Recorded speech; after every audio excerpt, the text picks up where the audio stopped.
welcome to episode 168 of Cinematary. I'm your host, Zach Dennis, and I'm here with Nathan Smith and Andrew Swafford. In today's episode, we will be talking about movies we saw this week in part 1, and in part 2, we will be concluding our October horror series with 2013's Djinn, the final film by Tobe Hooper, the late Tobe Hooper. But let's go ahead and get... Rest in peace. Yeah, rest in peace. Let's go ahead and talk about movies, though, that we saw this week. But actually, wait. First, we have to address one... We have to address one thing first. First. Oh, my gosh. Hello, boys. Nathan, tell us about your interaction with the world's highest paid movie star on Twitter. So, last week, I unfortunately made the mistake of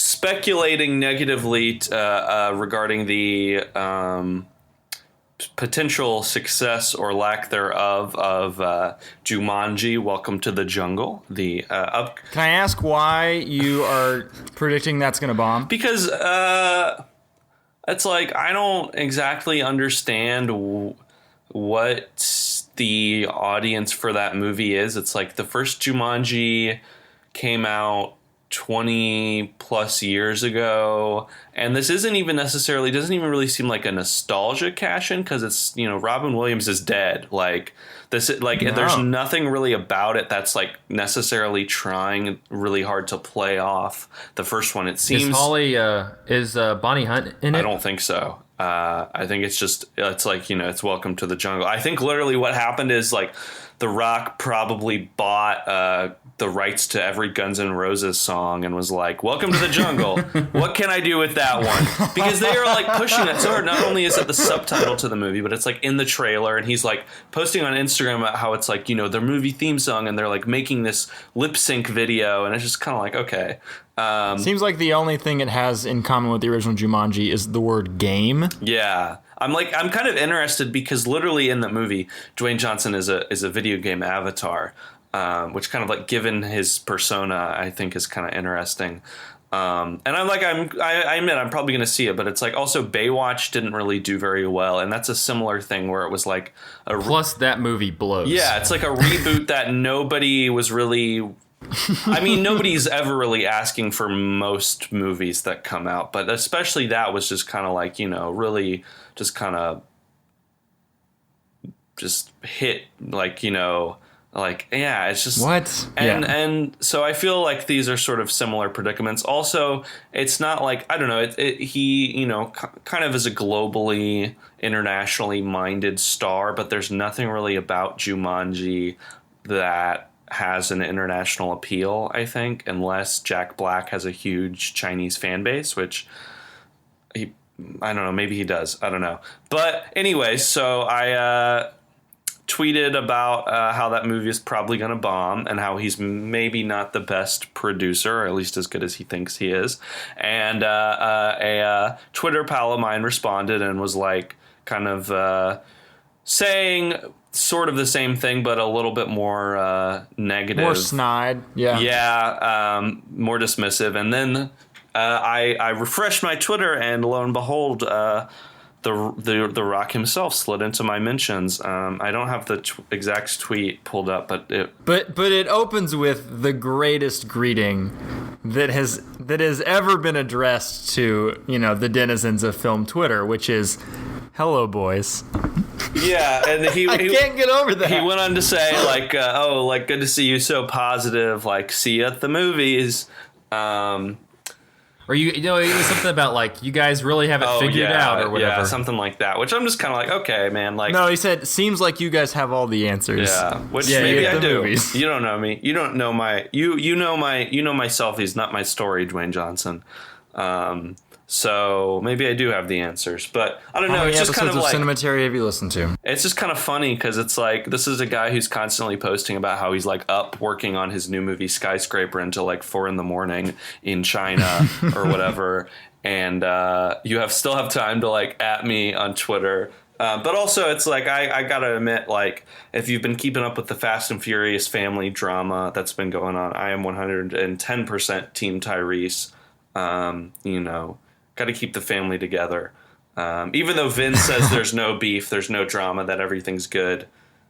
I'm something's up. Yeah, Something's I'm Team amiss. Tyrese. But after the failure of Baywatch, it seemed like Dwayne Johnson was kind of just on a Twitter rampage against random people who didn't like it, as well as the critical consensus on Rotten Tomatoes. It felt almost Trumpian in a way, just like him talking about how the experts don't know anything, and like he made this one for the people, and it's a weird choice to like be that public about like hating your critics. Well, and it's weird. It's weird too. Sorry, I'll wrap this up very quickly. But it's just kind of weird for me personally, just because like up until recently, like I was like one of the biggest fans and defenders of The Rock, and like generally interested in what he the movies he put out. But yeah, it's like he made a damn video essay about it. Yeah, he's kind of, I don't know, he seems definitely maybe shaken by some of his recent blunders, and a little bit insecure and unsure of himself now, and it's just kind of like taking it out against, and it's like, so it's like, he does the whole like it's not for the critics, it's for the fans, and it's like, yeah, sure, I'm a critic, but I was also a fan too. But he's also the is he the highest paid or like the highest grossing male star in Hollywood? So like, what do you really have to complain about, Dwayne Johnson? What is your beef exactly? All I gotta say, Dwayne Johnson, is it doesn't matter what you tweet. That's it. That's one for all my real wrestling heads out there. So, well, The Rock 2020, I guess. Yeah. Well, to get into movies that we saw this week, Nathan, I'm gonna lead off with you. You caught an early screening of probably a movie that we will probably be seeing a lot of around award season. I think Darren talked about it from Toronto, but it is Lady Bird. Yeah, the directorial debut from Greta Gerwig, who has been one of the most prolific actresses of the past 10 years, and has also worked as a producer, worked as a screenwriter on films with her partner, Noah Baumbach. She's also co-directed a movie. Has she? Yeah, she co-directed that movie with Joan Swanberg. Oh, yeah. Forgot about that. Haven't seen that one, actually. But I think some people would potentially argue that she is the kind of real dominant creative voice behind movies like Frances Ha and Mistress America. And that same kind of voice shines through in this movie, which is about a girl in Sacramento, California, in the early 2000s, who's entering her senior year of high school and kind of having this identity family crisis. She really wants to get away from her hometown, go to a elite school on the East Coast. Her family is not super well off. They're kind of struggling to make ends meet. So it doesn't seem like that's maybe there's a good chance of that.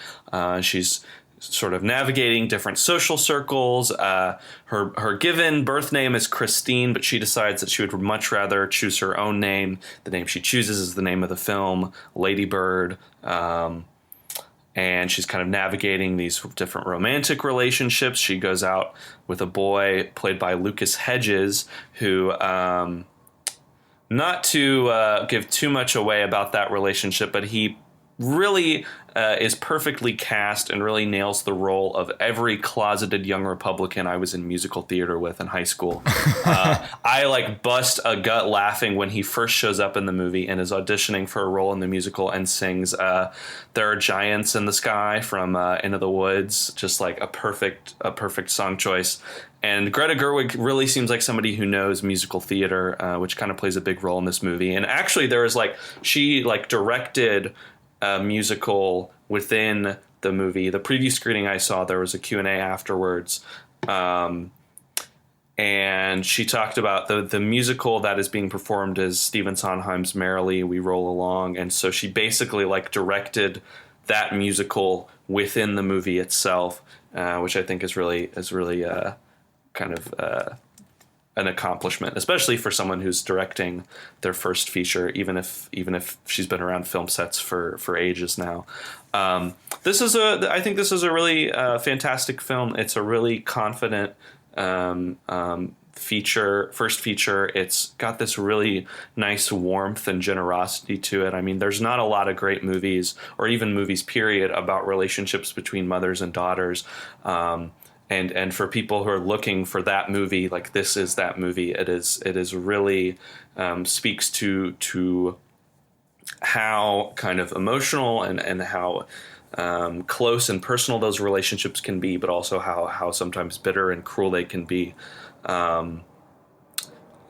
mother is played by Laurie Metcalf, who gives a really fantastic kind of nuanced performance. There's just a lot of amazing teenagers in this movie too, many of whom are new faces, but they are just all very much in themselves and kind of feel it's sort of inseparable from the characters that they're playing. And it also is a movie that I think it really works well, being set in the early 2000s, a time that I grew up in, a time that I'm sure many listeners of the podcast grew up in, but it's not like pure kind of nostalgia trip. It's not exactly the time that Greta Gerwig was in high school, and I think she graduated a couple years before Lady Bird graduates in the movie. She graduates in 2003. I didn't even mention that she's played by how do you say her name? Saoirse Ronan. Yeah. Saoirse. I didn't even mention who she's played by, which is a huge mistake on my part, because she is like absolutely fantastic in this movie. I've seen her performances in the past and in movies like Grand Budapest Hotel and liked her, but this is like a really great teen performance. I mean, if you liked Edge of 17, and other movies like that are, I was not personally crazy about Edge of 17. You can just say Andrew's name. You don't have to like put it so Andrew. big. I think this is a movie you're gonna like a lot. But yeah, those kind of teen coming of age movies that have sort of a rawness to them, that have sort of a, it's not just like angst. Like, there's kind of a, I don't know, something like sort of an edge to it emotionally, in that this is a character who has a really difficult relationship with herself and a kind of a certain amount of self-loathing, and is sort of a complicated relationship to her own self-image. If you like teen movies that have complex characters, I think this movie is really good. But anyway, it's back to the point about kind of being set in the early 2000s.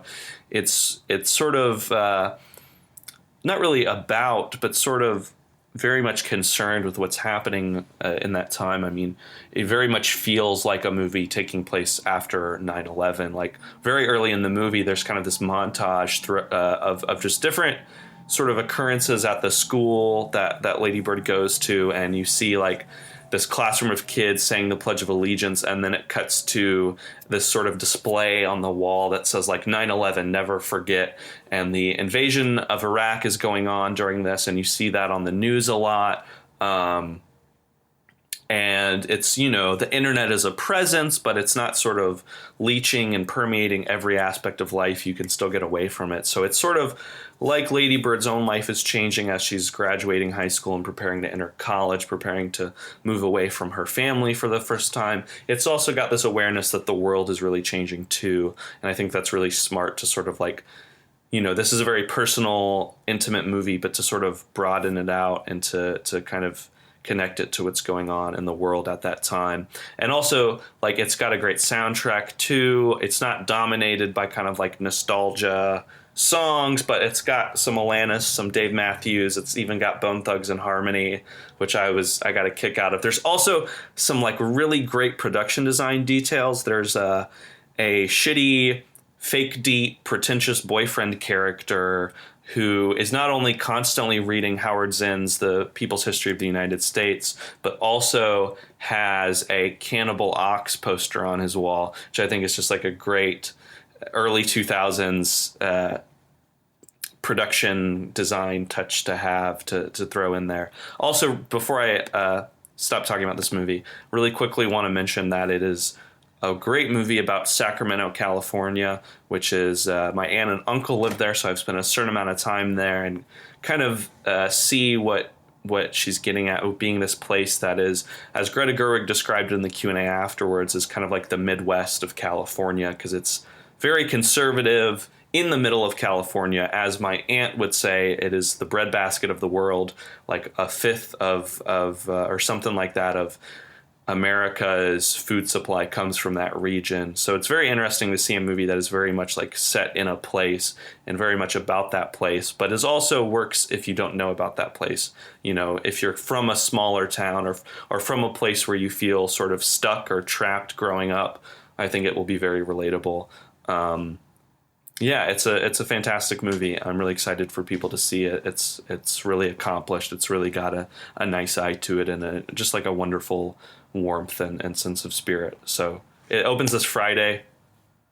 Go see it. I think most people will love this movie. Yeah. Neat. Another, I guess, upcoming release. I caught this early.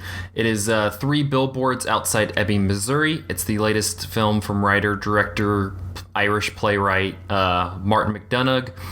I'm pretty, open with the fact that I absolutely adore his debut film in Bruges. I think it's kind of a mini or underrated masterpiece. And then he had a second film, Seven Psychopaths, which was a little bit kind of bounced around a little bit. Wasn't as firmly locked in and focused as In Bruges was. Bit of an adaptation ripoff, unfortunately. It kind of was. But 3 Billboards, it's about this mother, played by Frances McDormand, who decides to challenge the local authorities, specifically the police chief, played by Woody Harrelson, after it has been a number of months and they have yet to solve the case around her daughter's murder, where her daughter was found by a number of billboards, raped and burnt to death. They have yet to find the culprit, and she feels that they are, ignoring the case, and as she puts it, spending all their time beating up black kids. So she decides to take it on her own and put up billboards challenging the local police chief, and naturally, as is in America, when you challenge the police, you're met with some frustration. So that's what transpires for the rest of the movie. It also stars Sam Rockwell as one of the police officers on the force who does not take kindly to the billboards. Caleb Landry Jones stars in a role where he's not like this squirmy little kind of gross human being. I feel like that's what he plays a lot. He's pretty normal, straight in this one. Abby Cornish stars in it as well, and Lucas Hedges. Little tie-in there. But 3 Billboards, I think, is much closer to In Bruges than Seven Psychopaths is. I thought it kind of locked in pretty quickly. It opens with shots of the kind of area where the billboards are, and there's a lot of fog, and this opera music begins to play, and it kind of sets the tone similar to In Bruges, where you have this very orchestral choral music under this semi-biblical setting.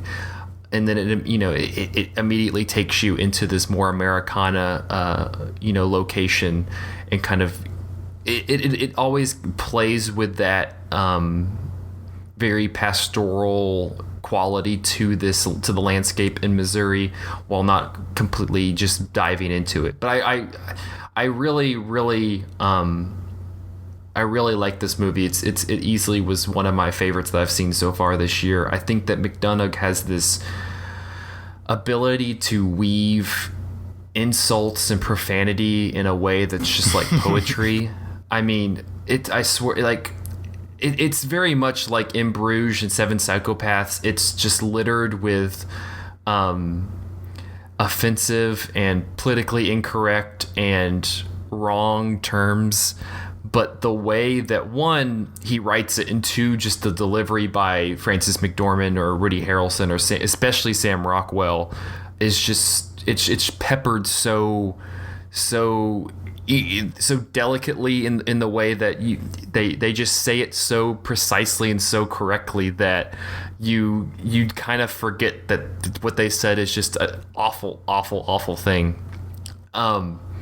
And that's what kind of that's what kind of adds to the cut of his movies. This one is definitely dealing with a very kind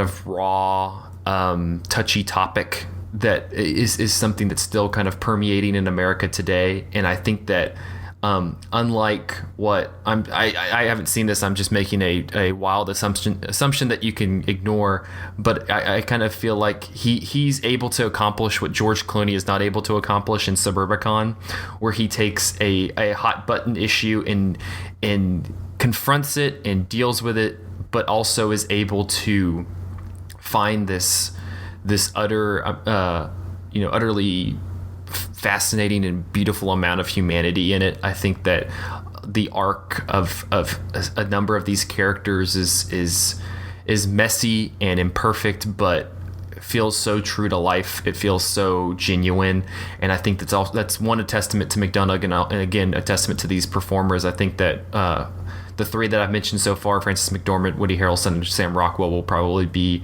in the conversation for awards. But I really love this movie. I'm really excited to watch it again and dig into more of it. I was focusing a lot on kind of following on the plot in a lot of those beats, and I kind of want to sit back and watch this for, I don't think necessarily he gets a lot of credit for kind of how he composes his shots. I think that if you go back and watch In Bruges, there's some just wonderfully shot scenes, and it kind of helps that you have this medieval background. And this one, it's you're in the Midwest, but I think Three Billboards Outside Ebbing, Missouri is definitely one of the better films of the year. Frances McDormand is a damn whirlwind. They said before the film that McDonagh wrote this role specifically for her, and said that if she turned it down, he just wouldn't do the movie, and that she was kind of wrestling with it for a while, and then finally her husband, Joel Coen of the Coen brothers, said, "Oh, just do it, damn it." And so I'm very glad that she did. She's fantastic in this movie. It comes out, I think in a week or two. So if it's near you, please go see it. Three Billboards Outside Ebbing, Missouri, and go see his other two movies as well. Yeah, quick question about that, actually, because some of the way that you described it seems different in a specific way from his previous two films. I totally agree with you that In Bruges is like a near perfect movie that gets overlooked a lot in conversations of like movies of the 21st century. But I would not necessarily say that In Bruges or Seven Psychopaths are particularly humane or empathetic movies. Like, they're kind of cruel-hearted, but in a great way, right? Mm-hmm. And from the way you're describing it, it seems like Three Billboards is maybe venturing into some new territory for Martin McDonagh, being a little bit more emotional. Would you say that's true? It's much more, I would say, I was trying to kind of grade it against his other movies, but if you know his brother, John Michael McDonagh, it's much more, I would say it has the same kind of emotionality of Calvary. Which is a lot of emotionality. That is another near perfect film, I think. Yeah, it's much more in line with that, where it deals with these hard things in such rugged ways, but he always is allowing you these small slivers of you feel deep inside, who these people are, even when their exteriors are just so damaged and beat up and kind of, vile at times. And I think that you get a little bit of that in Bruges. You have, the character, Brendan Gleeson's character kind of has that, where he's in this business, he's an assassin, and he's in this business that's so, gruesome and terrible, but he's also this kind of, he's the kind of the morally right character of the whole movie, and even Colin Farrell's character, who's kind of an idiot. You can kind of feel that he still wants to be steered in the correct direction, and I think that you feel a lot of that in Three Billboards. With all of these characters, I think that Sam Rockwell's character, the arc that he takes from where you find him at the beginning to where you find him at the end, is really remarkable. I was really impressed with his performance. Cool. Well, I'm very excited about seeing both of those movies, Lady Bird and Three Billboards. Yeah, definitely. But we have some time left, about 5 to 8 minutes or so. Would you like to talk about your movie, Andrew? Yes, I can do it in 5 to 8 minutes. I would like to talk about this Halloween facing a legitimate fear and watching Martyrs, the 2008 film by Pascal Laugier, I think is how you say his name. Though it may seem like I've made it into a bit of a joke by like asking people to dare me to watch it on Twitter. Like, Martyrs is a movie that has loomed large for me, and I have just been very much afraid and daunted by the task of watching this movie that is revered by so many, but also notorious for being difficult to watch. And my biggest horror movie phobia is people being put in constraints and tortured. I just cannot stand it. And that's kind of the reputation this film has, that it's this endurance test. It's considered the crown jewel of the new French extremity, which you guys talked about last week with Trouble Every Day. That movement's all about violation and destruction of the human body. Not cool with that in general. I have a very weak stomach when it comes to that stuff, even though horror is my favorite genre. And so I'm walking into Martyrs expecting wall-to-wall, just excruciating pain the entire time. But it was surprisingly watchable, actually. And I want to try and make a case for why people maybe shouldn't be that scared of watching Martyrs and what it might have to offer. The plot of the film is that it's following... You see a woman for almost the entire course of her life. It starts with her as a young girl. She's escaping captivity. She's been kidnapped. She's been tortured for an undefined amount of time. You don't actually see the torture to the young girl, but she's escaping when the movie begins. Then she goes to an orphanage. She gets brought up there. She meets another girl who becomes her friend, her confidant for the rest of the film, and that friendship becomes the beating heart of this narrative. But she grows up and is very haunted by the trauma that she experienced, as well as the guilt that she has inside of her for not being able to help out a fellow prisoner when she had the chance. And her PTSD takes the form of this creature that haunts her. And for me, that is helpful because it allows me to create a little bit of a distance from the violence in the film. Like, if there's a fantastical creature, like Guillermo del Toro style, I can take more violence than I would normally be able to. And in order to fight off this demon, she decides she wants to go back to the people who hurt her and kill them to exact revenge, but also to make sure they don't hurt anyone else ever. And that is the first 15 minutes of the film. And that's like a lot to pack into 15 minutes. And my main takeaway from this thing is that it has such a unique structure. It has this plot that never stops reinventing itself. You know, I was really worried that this movie would just be somebody tied up in a room being whipped or being like cut up for 90 minutes straight. But there's so much like expansiveness to this film. There's so much movement in it.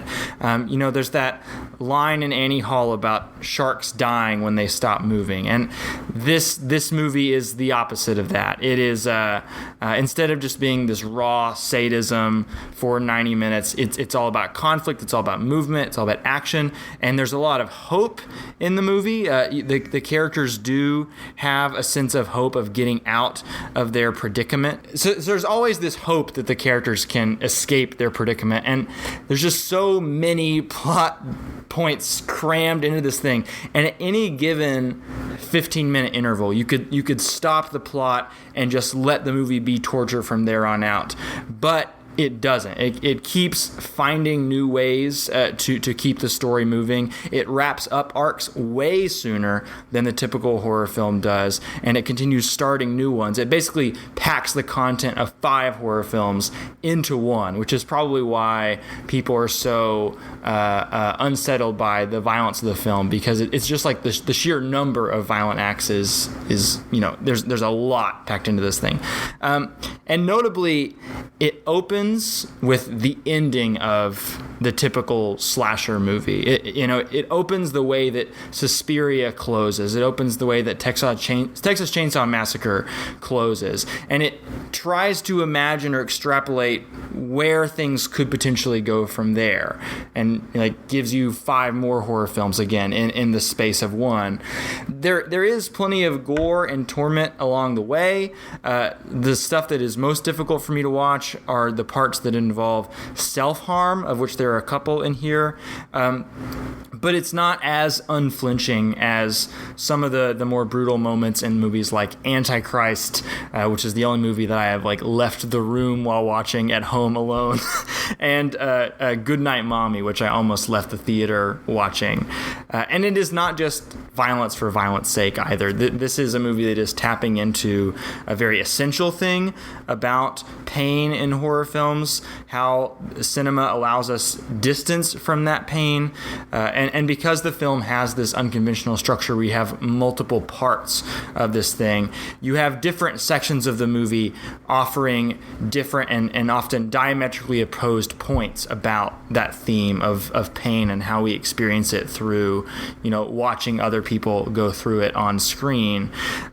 So it's in dialogue with other horror films like the slashers of Texas Chainsaw Massacre and Suspiria. It's in dialogue with the torture porn films of Saw and Hostel, but it's also in dialogue with itself because it's posing all of these questions, but it is providing different answers to those questions depending on what point in the film you are looking from. It's very conflicted, very ambiguous. There are parts of the movie that seem to suggest that witnessing violence on screen can be this transcendental experience where you walk away from it with this newfound sense of courage and this renewed sense of self. But there are other parts of the film that suggest that being a witness to violence does kind of create you, make you more susceptible to doing violent actions yourself, or PTSD trauma just creating more violent people. So it's a very complex film in the way that it tackles that theme, and again, more watchable than I expected it to be, and just a very riveting film from beginning to end. You kind of can't take your eyes off of it because of just how much it is moving and how much it is doing in a very short time. How would you mentioned at the beginning that it's related to the New French Extremity, which we talked about last week. How would you compare it to Trouble Every Day from last week? I mean, where are the similarities? Mm-hmm. Well, Trouble Every Day is like New French Extremity by way of the Claire Denis style, as Darren talked about a lot on last week's episode. So she is all about taking a particular moment, a particular glance, or a particular movement and stretching it out as long as she possibly can. Maybe not as much as a filmmaker like Chantal Akerman or something like that, but she really wants to dive into character psychology and the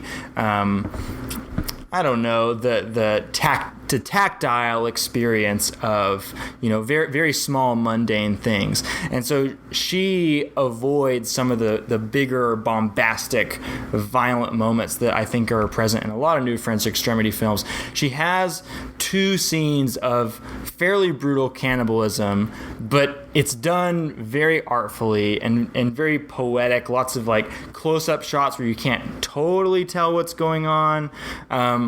Martyrs is more unflinching than that, but again, not as unflinching as things that seem to just be reveling in the violence, like the American torture porn genre, if I may use that phrase. Sure. Okay. For those curious, I guess, about checking out Martyrs, where can they find it? It is available to buy on Amazon VOD, but it is also available to rent on iTunes. I imagine it is on Shudder as well. That seems to be a thing that Shudder would want to snap up. So check it out if you feel up to it. I was worried I would not have the stomach for it, and it is definitely rough, but doable and valuable, and I'm glad I watched it. All right, we're going to take a short break. We will be back talking October horror and 2013's Djinn after this. Hi there, Cinematary listeners. This is your favorite Filipino podcaster, Jessica Carr, with an important message during this break in the show. Cinematary would like you to know that we surprisingly do not want your money, and we don't want to place ads in the show at this time. That's not why we do this. We do it because we enjoy each other's company, and we want to bring you our pure, unadulterated opinions on the world of cinema. However, there are a few things you can do to help out the show that we would greatly appreciate. Firstly, leave us a review on iTunes, preferably a positive one, because apparently this will help increase our podcast exposure. Secondly, send us a tweet at Cinematary, or better yet, send us an email at cinematary@yahoo.com so we can hear from you guys for a change. Maybe you can tell us where the money from Fargo is stashed, or maybe you don't think In the Mood for Love is the sexiest movie you've ever seen. Regardless, let us know your thoughts and we will read them out and respond to them on future episodes. Finally, please share the show with friends and members of your family who you think really enjoy listening to us and participating in our film discussions. We also have some cool merchandise that you can check out on the site. So to recap, review, send us your thoughts through Twitter and email, and share with your friends and family. We would truly appreciate it. Thank you for listening, and now back to the show.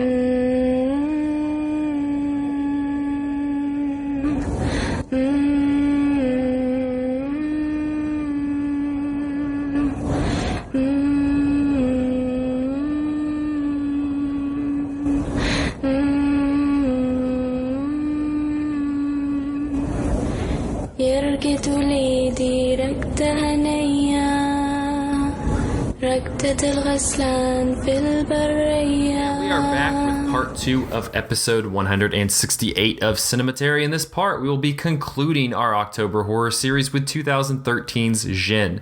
This is the last film directed by the late Tobe Hooper, who you may remember, I think a couple years ago, 1 or 2 years ago, for our October horror series, we did the Texas Chainsaw Massacre.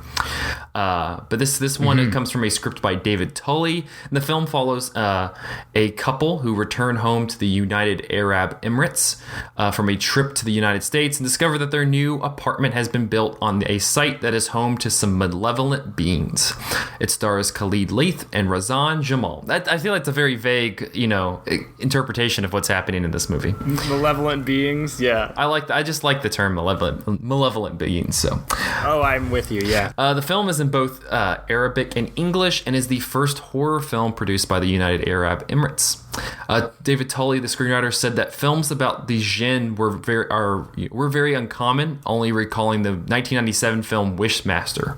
He said Djinn had minimal gore, similar to Tobe Hooper's previous films, Texas Chainsaw Massacre and Poltergeist. I don't know if he was watching Texas Chainsaw Massacre correctly, but okay. He also said he came up with the premise for the movie when an Emirati friend brought him to a village similar to the one in the film, and he learned about local stories told in the region. The subject matter of the film was treated with caution so it would not offend local values in the different towns where filming took place. In Jazeera al-Hamra, the cast and crew avoided using the word Djinn and also taped over the film's title on the director's chair. Djinn was offered a red carpet premiere at the 2011 Dubai International Film Festival, but was not screened at the festival. The studio promised a theatrical release in early 2012, then again in mid-2012, but neither release transpired. It later came out in 2013. In January of 2012, The National reported that a website said that Image Nation turned down 2 distribution offers for the film, but Image Nation denied this and said the film took longer than expected in post-production, which caused the delays. In December 2012, The Guardian covered the film's delay and cited multiple reasons, saying that some of the unofficial reasons included people related to Abu Dhabi's royal family finding the film, quote, to be politically subversive. They also said that horror horror films horror films just kind of in general were seen as totally foreign, culturally speaking, in the United Arab Emirates, and that local pride that led to rewrites and restructuring of the film's plot and story. The CEO of Image Nation denied all those reasons and blamed the delay on meeting the Directors Guild of America's requirements.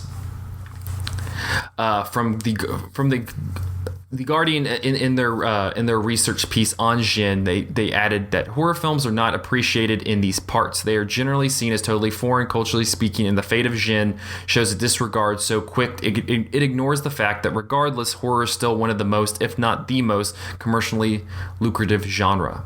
Variety, reviewing the film, said that Djinn looked outright bad for a film by Hooper.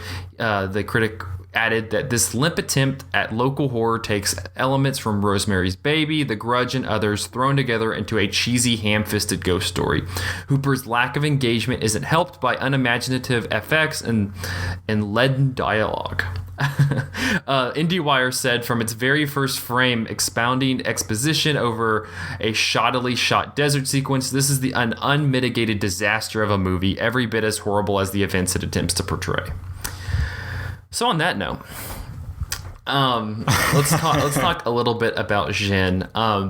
It's funny. I think off mic before we were gonna do this, I was trying to figure out with Nathan why we decided to put this on the list. I think we wanted it was very similar to with George Romero, where we wanted to pay tribute to the late Tobe Hooper, and this just kind of came up, and I think it just kind of got solidified. I think we wanted to be a little, off the beaten path. We didn't want to go with Poltergeist or something, and so we wanted to do a foreign horror film. Yeah, that's as well. Something not in English. That too, and this is kind of interesting that it's the first one that the United Arab Emirates made, even though I think it's the last one as well. But yeah, I'm curious to hear what you guys thought of this movie. Does anybody want to go first? Andrew, you just sighed, so maybe you should go first. I don't know. I just don't know. What was the reviewer who talked about the unimaginative scares and the leaden dialogue? Variety. Gosh, that feels very on point to me. I can see the outline of a really great movie here. I am personally very interested in a movie that explores, the malevolence of Islamic mythology and what spirits have we not appropriated for horror films in that tradition. That could open up a lot of new doors and new visuals that we can create on screen for the horror genre. And I think that, it's also so rife for a lot of multi-layered films and films with rich thematics, which I think is one thing that horror is really good at. And this film just doesn't have any of that stuff, right? It is not a particularly meaningful film. It lays out in its dialogue what all the character psychology is and what everything represents, more or less. And the scares are, and by the way, that dialogue, I completely agree, leaden. Especially when they're speaking English. Gosh, these actors, I admire Tobe Hooper for getting an all Arab cast, but why did you make them speak English? They can't. I mean, some of them can speak English better than others, but none of them can deliver it as convincingly as they can in Arabic, right? So the dialogue just does not work, especially in that opening counseling scene that is supposed to be very emotional and establish your relationship and connection with these characters. Just doesn't quite get there. And man, the scares in this film, they are all over the place. They're random. You have just hands coming out of the side of frames at various moments that don't particularly make sense. It is my biggest complaint about movies like The Conjuring 2, which is by a director I like, James Wan. If you can't imagine the film from the perspective of the monster, then the film doesn't work. Like, the monster has to have some sort of internal consistency. But I'm thinking specifically of the scene where the parents of this couple are in a car out in the middle of this random patch of fog that seems to be there for no other reason other than it's easier than making a set. And the monster is just like slapping the windows of the car and putting his hands on different parts of the car. And like, if you're a monster, what gain do you get out of just touching different parts of the car and like just jumping out from behind the characters for no particular reason? Well, you clearly missed the part in the movie very early on. It's kind of quick where they're talking about the origins of the monster, and they do have this kind of origin story about how the monster gets off by talking about by touching and kind of getting around cars. There's like this real sexual thrill that it has by doing that. But fetish it's fine. Of like just touching cars. It does, but it's fine. It's such a small part. It's fine if you missed it. It's okay. For me, this movie it has basically no emotional buy-in. It is not particularly scary. It does not have a logic to it or a tight cohesiveness to it. And I felt like I was in exposition land for the entire duration of the film. And nothing really happened. Like... No. I just don't know what to say about this thing. It's almost unintentionally comedic. Well, I think Damn. One way to kind of like, well, I guess the best way for me to kind of break down the movie is also to kind of break down what's happening in the plot, because it doesn't. I understand like what it's supposed to be doing, but the way it does it kind of, I think it's kind of stumbling down. So you have this couple that comes back to the United Arab Emirates. They have come back from America. I guess they're gonna come and live there. But while they were in America, I guess they had a baby. We learned later, spoiler alert, that it was possessed baby. I don't know why it had to be possessed, but and so the baby died, and so they were kind of just grief stricken. So they came back, there where her parents lived, and they move into this giant high rise that looks like it was like a leftover prop from the Ben Wheatley movie, and or a leftover like CG artifact from the Ben Wheatley movie. I think that it's trying to dig into this psychology of this, the wife, the mother character who has lost her child, and the kind of grief that she's dealing with there. But it skips, it kind of just mows right over that and jumps into just very typical scares that you would see. Andrew already kind of described that, but it completely skips into that, and it never really reckons with the concept of losing a child, especially a very young child, and kind of what that has on the relationship, because they never really like deal with like how that would affect the wife and the husband. I feel like there would be a lot of strain there, and it seems like there's not really that much. They seem relatively fine with the whole situation. It doesn't deal with like what she would be thinking, and kind of how it would maybe affect her relationship with her own mother and her family. It kind of hints at there being some kind of strife or at least disconnection between her and her family, but it never really engages with that. I really disagree with that. It's like there's this constant pressure where they're all like, so like, when are you going to have another kid? Like, when are you going to try again? Like, when are you going to start a family?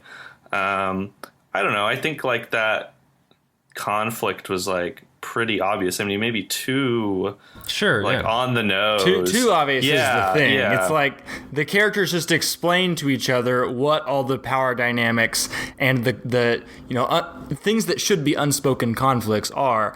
There's a scene where the wife character picks up a telephone and calls somebody. I don't remember who it is she calls, even though I just watched the movie about an hour ago. Yeah, so I think that the only two people that she calls on the phone is the sister and the husband. But Nathan, you've been quiet so far. I'm curious. I think that you're probably a little bit more into the movie than Andrew and I were. Yeah, I mean, I guess I think part of it is just that I maybe have generally a little bit more of an affinity for kind of cheap bargain bin direct to video stuff than either of you guys. Sure, yeah.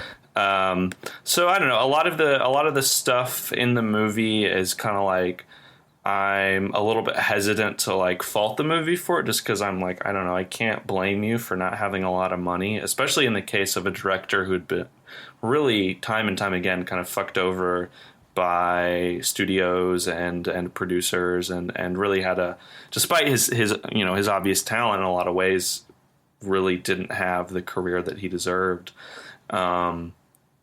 So I think maybe I was approaching the movie looking at it like, okay, so I know this movie's gonna,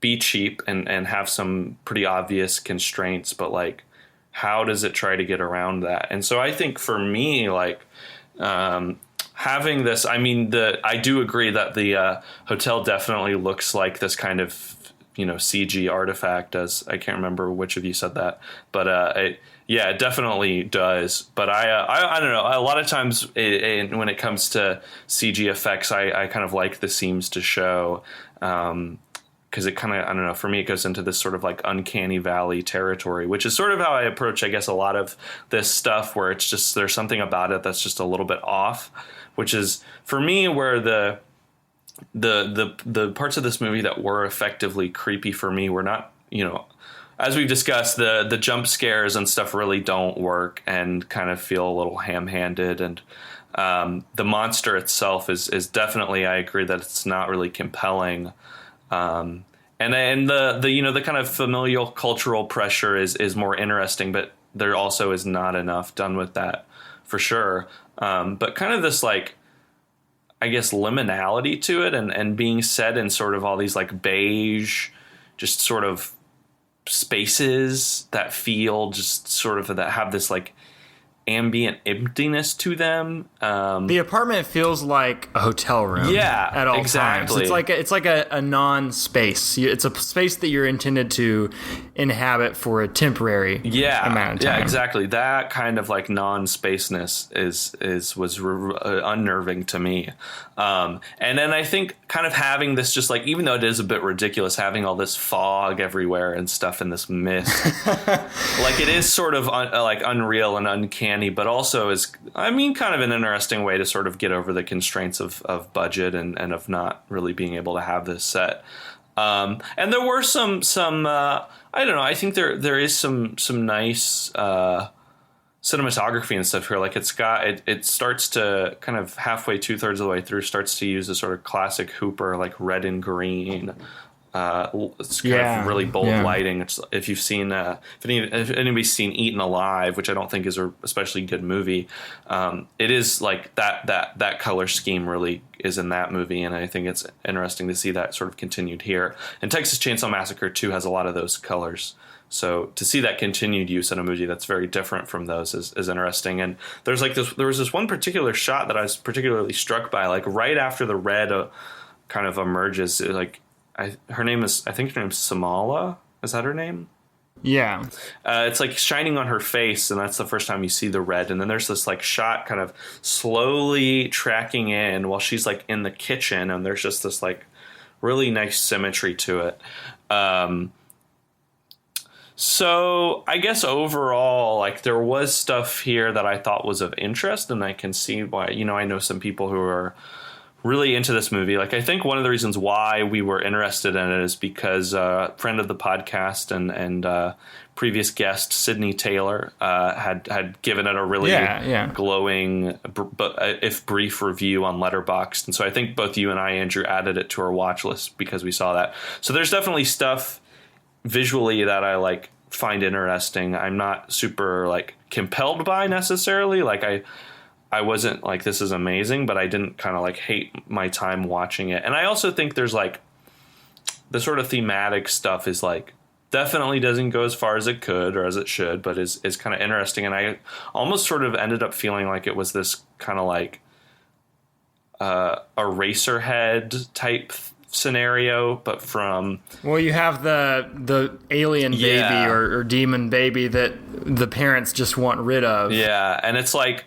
I guess it sort of expresses those sort of similar anxieties as Eraserhead, but from a kind of maternal perspective, where it's like this woman doesn't really seem to want a baby to begin with, and then she's like cursed with the worst type of baby that you could have, a literal demon baby, and then kills it. And so it's like, I guess interesting. This movie is just kind of like, I don't know. I agree with you, and I think that I agree with something that Andrew said earlier, that it has the outline of a really interesting movie, where I think that I think that a lot of these pieces inherently aren't disinteresting. I think that if you kind of it just seemed to me very disjointed, and it's kind of disjointed from the beginning, because it opens with them I think the opening scene with them in the psychiatrist office or whatever, and before that they go to see the baby's grave. Okay, it's the funeral. So they have the funeral, then they have the psychiatrist office, but then you cut to this weird flashbacky, you just establish the origins of the horror creature scene, where it's the horror trope of, you have a throwaway character whose only meaning is to establish that there is a monster. Yeah, and that's fine. And that's okay. But I kind of felt like that should have led off the movie, because it's like we established this whole grieving couple, they're dealing with the death of their child, and then we cut over to this this group of guys, and you have these two Arabic men, and then you have this, like, he kind of seems like a character that John Cena would play on SNL, who is just like, I think it's so funny when the one guy's like explaining the Djinn, and he's like, Allah created like two free will, free thinking creatures, like one is man, and then the guy's like, and the other one's chicks, am I right? Unfortunately. And the other, like one of the Arabic guys, who I guess is his friend, like kind of like, yeah, like sort of like, he has the strangest look on his face at that moment. Sure, buddy. And I'm also like, why the fuck did they drive these trucks out there, and they're gonna camp there? Yeah, I guess that I think that was the I guess, like, I don't know, the investor for the hotel, condo, whatever. But it's like, why are they camping out there? Like, can't you just look at that property and like, okay, let's leave. Also, we are all forgetting the fact that the movie does not open in the counseling office. The movie opens with a brief prologue with an overdubbed narration of like giving you this abstract fairy tale storybook thing. So we go from storybook prologue, grieving family, counselor's office, to random throwaway character, the actual story. A lot of exposition with the family. And this movie is 85 minutes long. Like, this movie just spins its wheels at the beginning for such a long time. And then once it stops spinning its wheels, it doesn't really have anything else to do either, other than just like hang out in this hotel. And I will go back to something that Nathan said a long time ago. I will agree that the setting of the hotel is one of the strongest elements of this movie. There are some, cheesy shots where you're getting a low angle look at the hotel from the bottom to the top. And I keep saying hotel; it's actually an apartment building. It does feel like a hotel. Yeah, those shots don't work. But when you're inside this thing, and it has this very, for what a Western audience is like, a very strange and unfamiliar design. It is kind of like a Middle Eastern version of like Kubrick's Overlook Hotel or something like that. And it is so big. It has like 60 stories or something like that. And you do get the feeling that there are literally only two people living in this hotel. And just that idea is scary. To be in an enormous location with one other person. Just one thing. I think there should be more horror movies that are set not in like seedy motels or on the inverse, this like something like the I don't know, like some really ritzy kind of Baroque almost hotel. Like there should be more horror movies that are just like set in Marriotts or Holiday Inns, just like most liminal spaces. Toby Hooper's Poltergeist. That film is all about like the horror of the suburbs and getting out of this gentrified like colonial land out in Southern California, and it ends with the escape from the suburbs, and they go to a hotel, and there's this very cathartic moment where the dad in Poltergeist kicks the TV out of the hotel room, and that's like this cheering moment because the TV is where the ghost originally came from. But there's a disconcerting element in that shot, which is that in the background there's this huge neon Holiday Inn sign. And like, is there anything really different about the corporate world of hotel management than there was about the corporate world of like suburban design? And like, that is Toby Hooper using simply visuals to communicate something like very complex and very nuanced and very political and also like very cinematic at the same time. And he like, I can feel that he wants to do something like that here, but maybe he's just like too unfamiliar with the territory he's dealing with, and it feels too surface level. I don't know. Yeah, because there is that sort of through line of like, this is a hotel that is built with ostensibly with the help of American investors, with little respect given to the kind of like history of the land that it's on. And like the family's constantly, or at least the mother's constantly talking about how like, oh, this is where the Djinn is. Like, why would they do that? Like, why would they build that there? That's so disrespectful.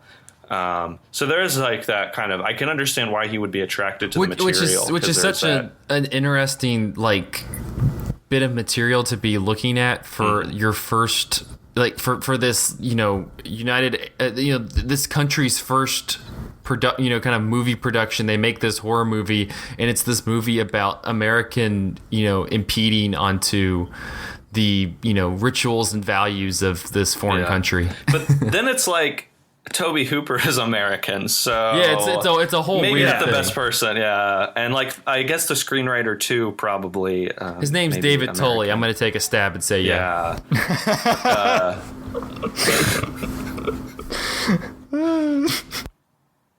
There was something else I was going to say that I just left my brain.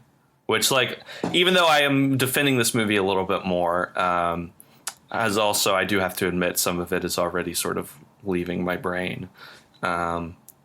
It's... As the the setting is this non-space, the conflict of the film and a lot of the details of the film are like non-entities in the movie, and they just leave you as soon as they come. Well, I think what was frustrating to me was that this is, like I mentioned at the beginning, this is Toby Hooper's last movie that he made, and we've mentioned a number of the movies that he's made before. He's made Texas Chainsaw Massacre, he's made Poltergeist, he's made these movies that a lot of people know. He has kind of established himself as one of these horror masters. People, associate him with the genre a lot. And that's what kind of frustrated me about this movie, is that it doesn't feel like somebody, trying to continue to work in the genre, break the mold. We when we talked about George Romero a couple of weeks back, there was, granted that was a much earlier film in his filmography, but it felt that he was doing a lot of innovative, interesting things. And this one, you can feel Toby Hooper doing some of the, like we've talked about, some of the things that he's done previously, but it also kind of feels like a movie that's made. It feels like some of Del Toro's early movies came out, and this is like a response to that. It doesn't feel like he's trying to move new ground. It seems like he kind of is riding in on the coattails of what was popular at a point in time. I guess I kind of said this earlier. I guess I can't really necessarily criticize him for that, just because it's kind of like the fact of like where his career was, where he like, had been kind of for the past 2 decades, sort of like, doing stuff like Crocodile, which was direct to video and like made for TV stuff, and couldn't really get work that, or at least like couldn't really get work that was deserving of his talents, even if it was low budget direct to video. Like, just didn't really have the resources or the pull, even though in the past few years, I feel like there's been kind of a big critical movement to really champion his work. And obviously, you know, since his passing, I think that's growing even stronger.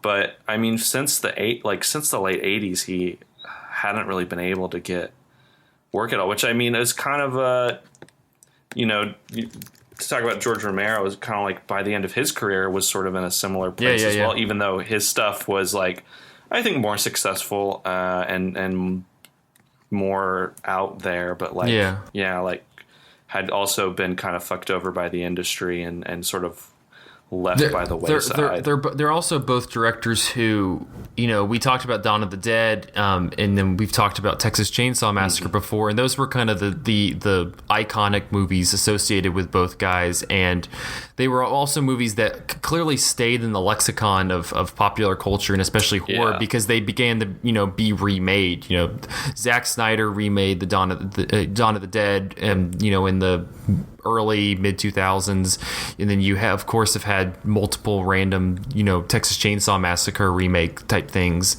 I have heard, we were speaking of New French Extremity earlier, that the new Texas Chainsaw Massacre, Leatherface, is made by, I don't remember their names, some French guys, and that it has some elements of New French Extremity in it. So sorry to it's fine though, but I think that you make a good point though, that these are, you know, this is kind of he kind of went into such a strange direction in his career, because while we revere him for Texas Chainsaw Massacre and Poltergeist, it's not like he was given much liberty to kind of do Tobe Hooper movies, and I don't think, you know, it's not completely bad. There's you do have elements of him, you know, even something more, you know, something more obvious. There's a shot I put, if you look on Cinematary right now, the shot that I have from Djinn is kind of like a, you know, an opposite effect of the iconic shot from Texas Chainsaw Massacre, where I forgot her name, but the female character, it's shot from behind, where it's her walking up to the house, and it's a very similar looking shot. You kind of have these Hooper elements like we've talked about in this movie, but I think it's just so bogged down with just kind of a muddled plot, and maybe that's because of this movie was 30 minutes longer. There were a lot of that stuff was cleared up because clearly there was a lot of issues in the post-production of this thing, but it just seems like a movie that was just too many hands in the pot, and it just explaining the timeline at the beginning of the movie tells you that there was some issues with mapping out where they wanted to go. Though, if it's a problem of budget, like, isn't Tobe Hooper a guy who should thrive with a low budget? Like, Texas Chainsaw is a very scrappy, grimy, dirty movie that, from my understanding, was sort of a passion project of Tobe Hooper's, right? I guess my mind is, you know, just making a movie in the 2010s that's different than in the 1970s, and and just the like you said, Zach, that kind of like hands in the pot, like this being international co-production, you know, working outside of the U.S., working in multiple languages. It's just kind of like, and also I guess aiming to be something that maybe was like, I don't know, was culturally sensitive, because clearly there was some issues with just how they were viewing the movie compared to how us as an American audience would view a horror movie. I think that you could probably get away with a lot of stuff here, but clearly there was, you know, horror movies as a genre are not something that's really coming to that, you know, part of the world and translating. So I think there's just so many like ways in which this is sort of constricted. It's really kind of like defanged of any bite. As we kind of wrap down, any closing thoughts on Djinn? Any, you know, I want to say that I didn't absolutely hate it, but I think I've voiced my issues that I had. It was just kind of it was a strugglesome film. I will quote you, Zach, and Nathan in completely different contexts. Nathan, you said that like there are elements of like bargain bin horror that you really enjoy, and Zach, immediately after you finished this movie, you texted me and said it kind of feels like I got it from the bargain bin at McKay or something like that. And there is that. No, sorry, and actually, you guys finish. No, I'll stop cutting you off. No, finish. Okay. Well, I was just gonna say that maybe that just framed the movie too poorly for me. Maybe that tainted my experience with the film. But that feels really true. Like it does feel like a movie that's gonna be at the bottom of the bargain bin. To be fair, Nathan agreed with me when I told him that as well. Yeah. Oh, I totally agree. But there's something about bargain bins that's like, I'm sure there's already been horror movies about bargain bin because there's been stuff about like VHS tapes and blah, but I don't know. There's something about like a movie like this where the cover is just kind of like anonymous and like sort of creepy, but doesn't really like, it doesn't say Tobe Hooper. Like it's not announcing itself as some like respectable movie. And you're like, what the fuck is this? Like, and it's something that, didn't get released in theaters, so it doesn't feel like a real movie. So there's something about, I guess maybe one of the reasons why I'm sort of attracted to these movies sometimes, both generally more action, but oftentimes horror too, with kind of bargain bin where it's like, it doesn't feel like a real thing. Like it feels like this is a made up movie within a movie. And there's something to me that in and of itself is sort of freaky about that, where I like, because I have no frame of reference, because I probably haven't seen a trailer or a poster out in the real world or heard people talking about it. I'm like, I don't know what I'm getting into. And so like from the jump, kind of freak myself out a little bit while watching it. But yeah, I definitely agree. This is a bargain bin movie for good and for bad, for better or worse, and whatever you want to do with City that. Taylor, who recommended this film on Letterboxd, would probably object to us using the term bargain bin in a negative way. Oh, I don't necessarily use it in a negative way. I have to admit that I do use it in a negative way. I'm sorry, that's not where my tastes fall. That's okay. Nathan, anything else from you before we wrap up? I think this is a movie that maybe Andrew Saris would call expressive esoterica. It's just it's curious. It's of interest. There are things that I appreciated about it. Like Zach, I didn't hate it. I didn't hate the experience of watching it. I wasn't engaged the entire time or most of the time, but I did appreciate some things about it. I did like some things about it. There were some Hooperisms that I feel like shone through kind of the constrictions and the various parameters that limited this movie. So maybe just this is something for Hooper completists and Hooper auteurs who want to go the full distance. I mean, if you're not super familiar with him, don't start here. This is definitely kind of advanced Hooper. But it is, if anything, it's, I don't know, it's one of those things where it's like, it's kind of sad that like, there's a lot of potential, like you said, Andrew, I think very well. There's an outline here of potentially something really good. And it's just a shame that this is where Hooper's career ended, that he couldn't or didn't or wasn't able to do anything after this. And kind of after the 80s, even though there are probably those who would disagree, like never really kind of was able to reach the heights that he once had. And to go back to the outline thing, for my last thought is that if you want to see the outline that this movie has put to better use, I might recommend a movie called Under the Shadow, which by Babak Anvari. He's a British-Iranian director, and that's kind of a co-production between those two countries. Obviously, the United Arab Emirates and Iran are two completely different like socio-political contexts, but the movie does similar things with like using the imagery of Islam and using the mythology of the Djinn to create this genre horror experience. You have this Shador, the veil, come to life as a monster in that film, and I think it has much more on its mind in terms of like trying to tie the monster to some sort of external conflict, but regarding the war between Iraq and Iran. That is not a perfect movie, but it's a less imperfect movie than this one. I wrote a thing about it for Cinematary last year, so I think that's on Netflix if you want to check it out. Yeah, I think it is on Netflix. I want to say so. All right. Well, I believe that will wrap up this episode of Cinematary. You can find us on Facebook at facebook.com/Cinematary, on Twitter at @Cinematary, and on Letterboxd at letterboxd.com/Cinematary, where we post all the movies that we talked about in this episode. Next week, we will be starting a new series that should cut through November and into December.